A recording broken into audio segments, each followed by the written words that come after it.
Lu ada meja makan kok di sini. Nggak terlalu besar, tapi cukup buat satu keluarga. Sebelah situ ada TV, terus ada 2 sofa di sini. Tempat kumpul rame-rame. Kita dipanggil.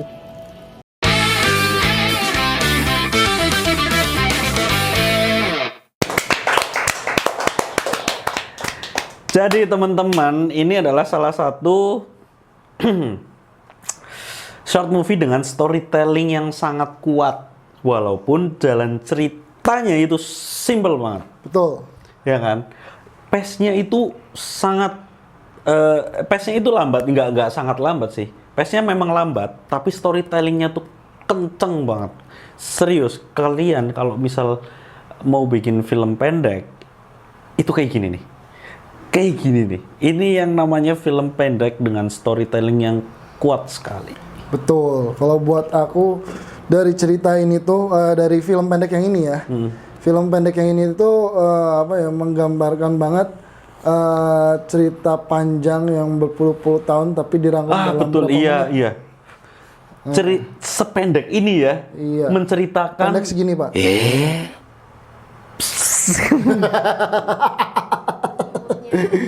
Imutnya. cerita sependek ini menceritakan cerita tentang puluhan tahun dan itu tersampaikan semua. Betul. Vibes-nya, perasaannya, pilunya, senengnya, itu tersampaikan semua sih. Iya, jadi past and future-nya dapet. Betul. Soalnya kan kalau di future-nya tuh akhirnya dilamar kan. Kita nanti bikin rumah yang seperti itu yuk gitu kan. Kita bikin rumah yang seperti itu dengan isinya tuh ya aku, kamu dan anak-anak kita kan bilangnya Yeah, gitu kan ya. yeah. Ya jadi benar-benar itu salah satu hook yang keren sih buat aku sih. Betul. Hook dalam bentuk future gitu. Asik sih. Asik. Aku nggak tahu nih mau komen apa tentang short movie ini. Yang pasti aku sangat merekomendasikan Teman-teman buat nonton. iya, teman-teman untuk ditonton nih dan ditiru cara mereka menyampaikan cerita. Karena dari segi mungkin penulisan naskah ya itu sangat runtut sekali, sangat rapi, bahkan perpindahan antara rumah tempo dulu yang pas masih jadi rumah dan yang sekarang jadi tempat jahit. Ih, nggak kelihatan banget Pak, sumpah. Iya, kayak wah, masa lalu sama masa kini tuh kayak Split scene-nya itu loh. iya. Jadi dari si Amandanya ini jalan, terus ketutupan kain, terus jadi anak kecil lari ke bapaknya. Anjing, itu keren banget. Terus scene per scene-nya di mana si cowoknya ini itu siapa ya namanya ya? Itu artis. Nicholas. Ya, Nicholas. Roberto. Nggak tahu tapi tapi dia ini yang main di 13 Bom Jakarta ini. Oh, yang itu juga main film terakhirnya kalau nggak bukan film terakhir, film yang kemarin tayang terakhir yang dia mainin itu yang sama Arab bukan sih? Satu kakak 7 Oh iya, ponakan. betul. Satu kakak 7 ponakan. Nah, dia kan memang dua-duanya udah artis Iya. kelas atas lah ya, kita bisa bilang. Cuman dari penggarapan timnya itu gokil banget. Iya, yang kita bahas di sini mungkin bukan lebih ke siapa yang memainkan atau siapa yang memproduksi ya, karena kita lihatnya tetap pada akhirnya hasil finalnya ya. Ya, final. Dan ini tuh buat aku film pendek yang benar-benar asik sih, diambil dari sebuah lagu Syal Priadi ya. Sal Priadi.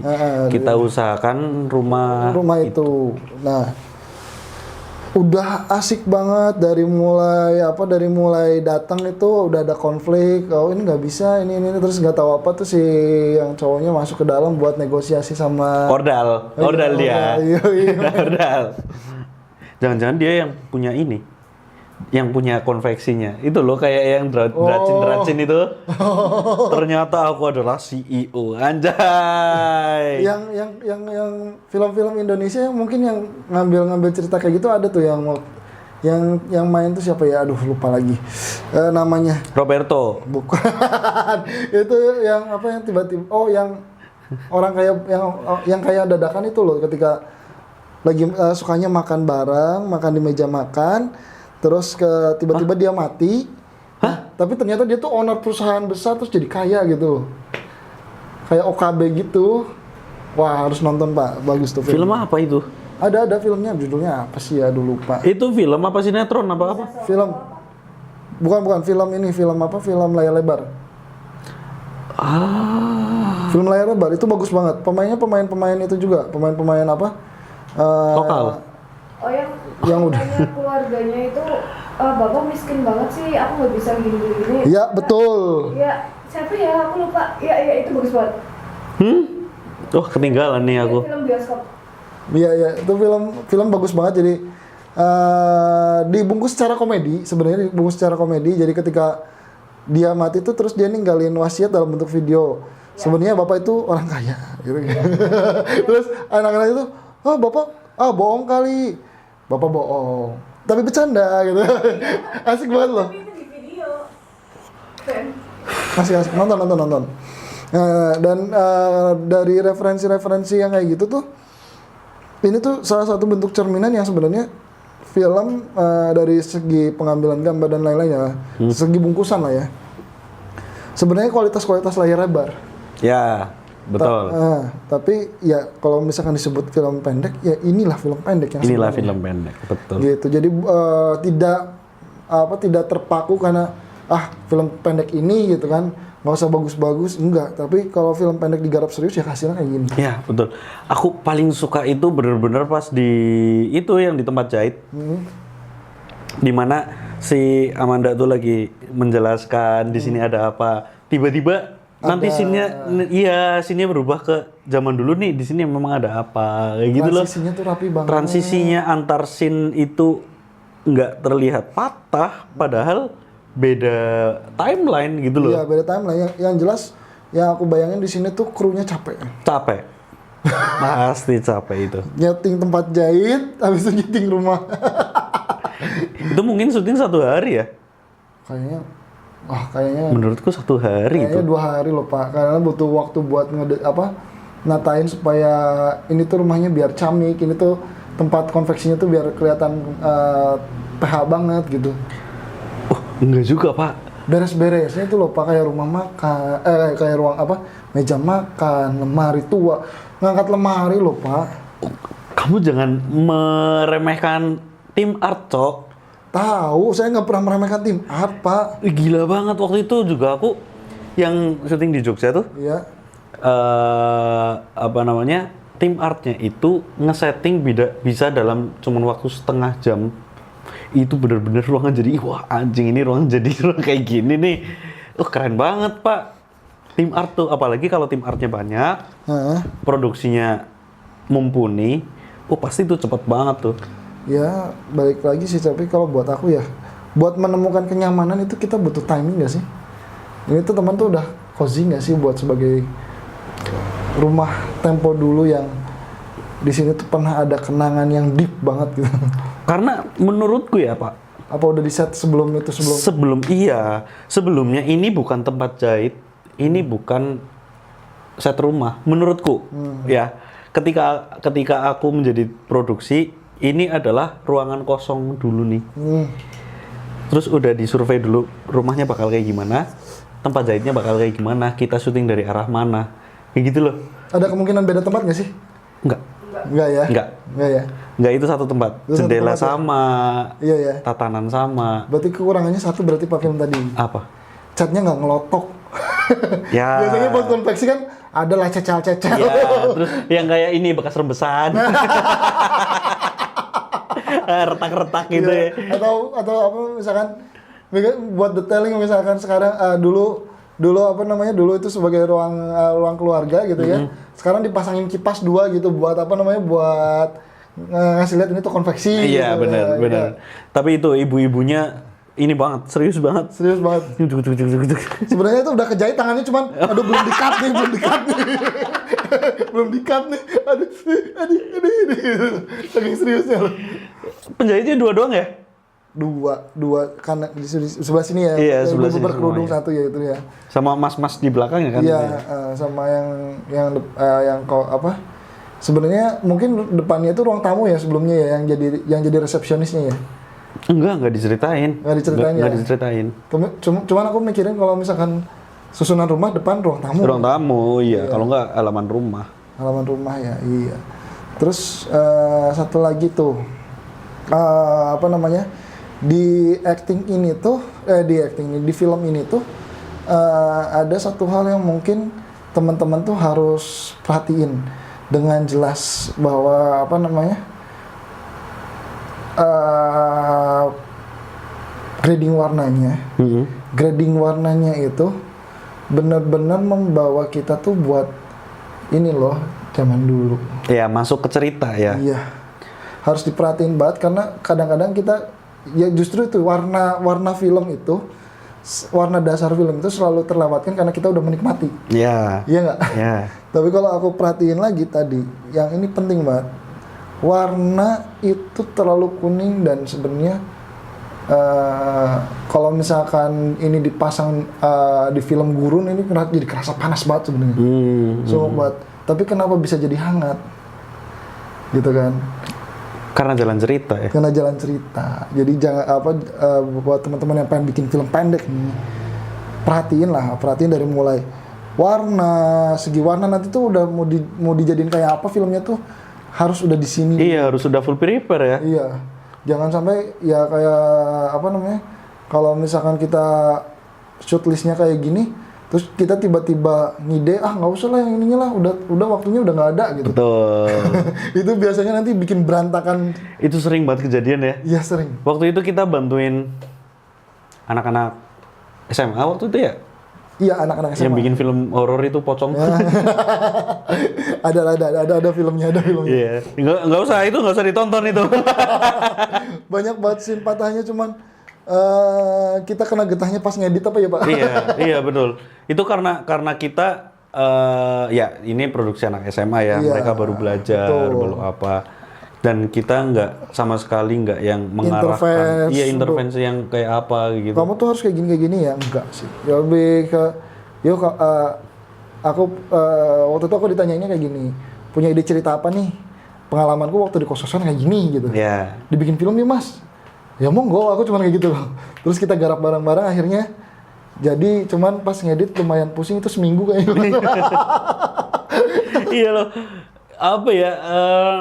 Yang bikin film itu menjadi kasar itu karena plan mood board yang kurang baik, kurang survei tempat. Kita bakal garapnya gimana, kita mood boardnya gimana, storyline-nya storyboard. Terus habis itu warna mau dibikin apa dan lain-lainnya itu non prepare karena itu kan anak-anak teater ya, anak-anak teater, ayo bikin film. Tapi ya kelihatan ada maksimalnya Pak di film itu sebenarnya. Make up pocongnya. Iya betul, make up pocongnya sama pemain pocongnya. Dia total banget anjing. Aku ingat banget ketika fase syuting di mana syuting pocongnya tuh masih dipakai, cuma masih di scene berikutnya, tapi dia tuh udah syuting di lokasi pertama. Yeah. Terus kita pindah lokasi kedua, dia keluarnya di akhiran gitu kan. Dia ngeluarin tangan sambil udut, ada bapak-bapak lewat, kaget lo, pocong udut bro. Iya anjing, itu lucu banget, banyak banget adegan-adegan lucu. Siapa ya namanya itu? Oh Boni apa ya? Iya kan, Boni kan. Boni. Si Boni yang jadi pocong tuh, itu lucu banget. Dia gangguin warga, memang mukanya serem ya. Sebenarnya nggak niat gangguin warga, dia tuh cuma nunggu giliran dilawak, warganya lewat. Dan kaget sendiri loh. Ada juga yang ibu-ibu dari jauh tuh, Mas, ojo dolanan kayak gue Mas, wis wengi. Yang lucu ini. Ada kamu apa enggak ya waktu itu? Si Boni itu lagi rokok-rokokan sama anak-anak. Yeah. Ada ibu-ibu mau berangkat sholat. Nah, si Boninya kaget lihat ibu-ibunya pakai kerudung. Pakai mukena, udah pakai mukena. Iya, udah pakai mukena ya. si Boninya kaget, ibunya lebih kaget lagi itu. Wah itu parah sih. Itu parah Pak. Nggak ada, kayaknya kamu lagi ambil angkot apa ya? Oh iya, kalau nggak salah. aku lagi. Oh, itu lucu banget asli itu. Serius. Terus ya pokoknya banyak banget pelajaran di setiap produksi itu pasti banyak pelajarannya. Iya, betul. Jadi buat teman-teman yang hasilnya belum maksimal, nggak apa-apa, dicoba lagi aja karena next semakin sini tuh semakin banyak kalian belajar dari kesalahan sebelumnya. Betul, sama banyak-banyak referensi. Nah, Banyak-banyak referensi yang nonton yang kayak gini nih. Yang Sal Priadi nih. Ya, terus juga boleh misalkan aku terinspirasi dari lagu, boleh lah. Kan? Boleh. Itu malah misalkan kalau misalkan ternyata bagus malah mungkin bisa diajak kerjasama ya sama. Iya, misal terinspirasi dari lagu apa kek Denny Caknan misal Cundamani itu menceritakan kehidupan harmonisnya mereka setelah mengalami badai kayak gitu kan. Itu banyak banget yang bisa Kena badai di area mana Pak dia? Hah? Kena badai di daerah mana? Kebumen kayaknya. Oh, anginnya kenceng banget. Iya, anginnya kenceng sebelah pantai dia. Wah, bangsa tuh udah 15 menit dah. Rating. Berarti udah 10 yang ini. 10. Perfect banget. Sebentar. Yang aku notice lagi adalah framing. Oh iya. Menurutmu kenapa mereka pakai framingnya kotak? Nggak yang full frame gitu loh, 16:9. Kayak full frame. Oh iya. Kalau buat aku sih kebutuhan filmnya ya mungkin ya. Kebutuhan di apa nih? Karena ini tuh membawa mereka ke masa lalu kan ya, cerita masa lalu iya. Kalau masa lalu kan belum ada full frame kan ya mungkin. Betul, TV tabung ya. Iya. Ya, terus juga di sini tuh mereka dapat nilai plusnya apa? Di IG nggak susah. Iya, betul. Susah, sekarang susah Pak. Reels 16:9 Pak. Reels ya, kalau yang postingan tuh enggak kan? Enggak juga sih. Nah, buat postingan. Udah diingetin. Oke, rating 10, top rating. Top rating, rekomendasi nonton ya. Jangan lupa nonton, ini film bagus banget itu. Alarm gimana sih?